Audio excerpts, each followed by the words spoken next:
समोर ती म्हणजे शेख हसीना यांना फाशीची शिक्षा देण्याचे आदेश देण्यात आलेले आहेत। आज महत्त्वाची अशी सुनावणी बांगलादेशमध्ये पार पडणार होती। या संदर्भातली महत्त्वाची अपडेट समोर येते। शेख हसीना यांना फाशीची शिक्षा देण्याचे आदेश देण्यात आलेले आहेत।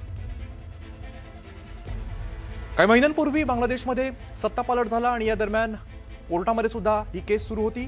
शेख हसीना यांना फाशीची शिक्षा देण्याचे आदेश कोर्टाने सुनावलेले आहेत। आज महत्त्वाची अशी सुनावणी बांगलादेशमध्ये पार पडत होती। दरम्यान संपूर्ण देशामध्ये हाय अलर्ट जारी करण्यात आलेला होता। या संदर्भातच महत्त्वाची अपडेट अशी की शेख हसीना यांना फाशीची शिक्षा देण्याचे आदेश देण्यात आलेले आहेत। प्रशांत रामदास आमचे प्रतिनिधी आपल्याला अधिकची माहिती देत आहेत। प्रशांत, महत्त्वाची घडामोड म्हणावी लागेल, शेख हसीना यांना फाशीची शिक्षा देण्याचे आदेश देण्यात आलेले आहेत। बरोबर, बांगलादेशच्या आयसीटी कोर्टाने पंतप्रधान शेख हसीना यांना मानवतेच्या विरुद्ध गुन्ह्यामध्ये दोषी ठरवलेला आहे।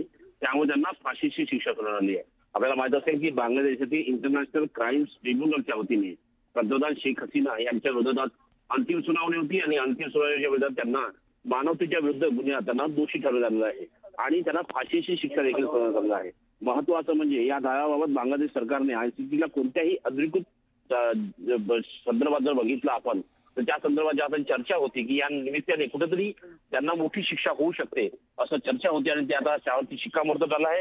शेवटी शेख हसीना बांगलादेशच्या पदच्युत पंतप्रधान यांना आता त्यांना फाशीची शिक्षा सुनावली आहे। मानवतेच्या विरुद्ध कठोरपणे त्यांची दोषी ठरवणे आणि त्यांना मोठ्या संख्येत हत्याघात घडवून आणणे अशा सगळ्या प्रकारामध्ये प्रशांत, खरं तर मागच्या काही काळामध्ये बांगलादेशमध्ये मोठ्या घडामोडी घडताना दिसत आहेत आणि ही जेव्हा केस सुरू होती अतिशय महत्त्वाचा आणि मोठा निर्णय हा बघायला मिळतो। शेख हसीना यांना फाशीची शिक्षा देण्याचे आदेश देण्यात आलेले आहेत। एकंदर 2024च्या हिंसाचार प्रकरणामध्ये शिक्षा सुनावली जाते। नेमकं काय काय घडलेलं होतं आणि अशा संदर्भात कोर्टाने कशा पद्धतीने निकाल दिलेला आहे? एकतर बांगलादेशामध्ये ज्या पद्धतीनं मोठं आंदोलन विद्यार्थ्यांनी आंदोलन उभारलं होतं, बांगलादेशामध्ये ज्या एकीकडे जर बघितलं आपण जिथे उच्छाद मांडला होता त्याच्या विरोधामध्ये खास करून जर बघितलं तर बांगलादेशच्या युवकांनी मोठं आंदोलन करायला सुरुवात केली होती आणि त्या आंदोलनाच्या याच्यामध्ये शेख हसीना यांना बांगलादेश सोडून भारतात शरण घ्यावी लागली होती आणि यानंतर तिथे एक कार्यकारी सरकार स्थापन झालं। कार्यकारी सरकार स्थापन झाल्यानंतर शेख हसीना यांच्या विरुद्ध कोर्टामध्ये सुनावणी सुरू झाली आणि कोर्टात सुनावणी झाल्यानंतर शेख हसीना यांना या संपूर्ण प्रकरणामध्ये दोषी निश्चित करण्यात आलेला आहे। यामध्ये त्यांना हत्याकांड घडवून आणणे, देशात हिंसाचार माजवणे आणि देशात मोठा भ्रष्टाचार माजवणे यासारख्या अनेक आरोपांमध्ये त्यांना दोषी निश्चित करण्यात आलेला आहे आणि दोषी निश्चित करून त्यांना आयसीसी कोर्टाने 3 गुन्ह्यांच्या आधारे त्यांना दोषी मानलं आणि त्यांना फाशीची शिक्षा सुनावलेली आहे। अमित, प्रशांत, पुन्हा एकदा प्रेक्षकांना आपण सांगूया, अतिशय महत्त्वाची आणि अतिशय मोठी घडामोड बांगलादेशमधून बघायला मिळते। 2024 साली जो हिंसाचार झालेला होता, जे आंदोलन झालेलं होतं विद्यार्थ्यांचं, त्यामध्ये जी कारवाई झाली या संदर्भात कोर्टाचा मोठा निर्णय बघायला मिळतोय। बांगलादेशच्या माजी पंतप्रधान शेख हसीना यांना फाशीची शिक्षा सुनावण्यात आलेली आहे। ढाका कोर्टाचा हसीना यांना मोठा झटका बघायला मिळतोय। 2024 मध्ये अतिशय मोठं बांगलादेशमध्ये संपूर्ण देशात हे आंदोलन पेटल्याचं आपण बघितलेलं होतं। त्याचे मोठे पडसाद उमटलेले होते। शेख हसीना यांचं जे निवासस्थान आहे त्या ठिकाणी सुद्धा या सगळ्या कार्यकर्त्यांनी हल्ला केला होता। या दरम्यान जो काही हिंसाचार झाला या प्रकरणामध्ये शेख हसीना यांना शिक्षा सुनावण्यात आलेली आहे। ढाका कोर्टाने निर्णय दिलेला आहे। शेख हसीना यांना फाशी देण्याचे आदेश या कोर्टाने दिलेत। ढाका कोर्टाचा हसीना यांना मोठा झटका बघायला मिळतोय। ढाका कोर्टाचा मोठा निर्णय आता समोर येताना आपल्याला बघायला मिळतोय। 2024 मध्ये हिंसाचार झालेला होता। या प्रकरणामध्ये शेख हसीनांना दोषी ठरवण्यात आलंय आणि या संदर्भातच त्यांना फाशीची शिक्षा देण्याचे आदेश कोर्टाकडून देण्यात येत आहेत। बांगलादेशमध्ये मोठ्या प्रमाणात अस्थिरता आपण बघितलेली होती। शेख हसीना यांना देश सोडून जावं लागलेलं होतं।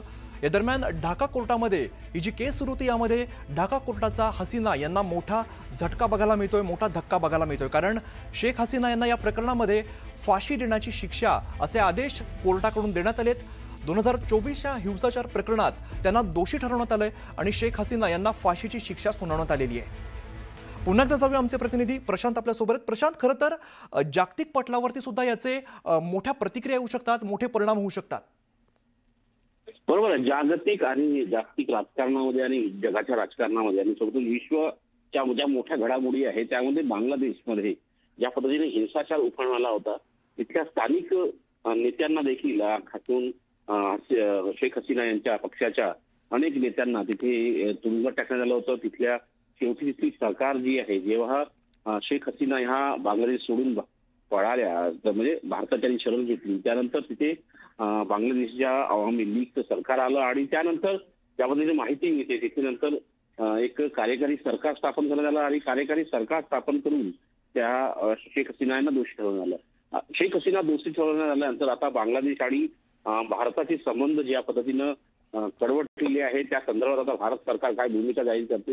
दुसरीकडे याचे मोठे पडसाद जागतिक स्तरावर पडण्याची शक्यता आहे.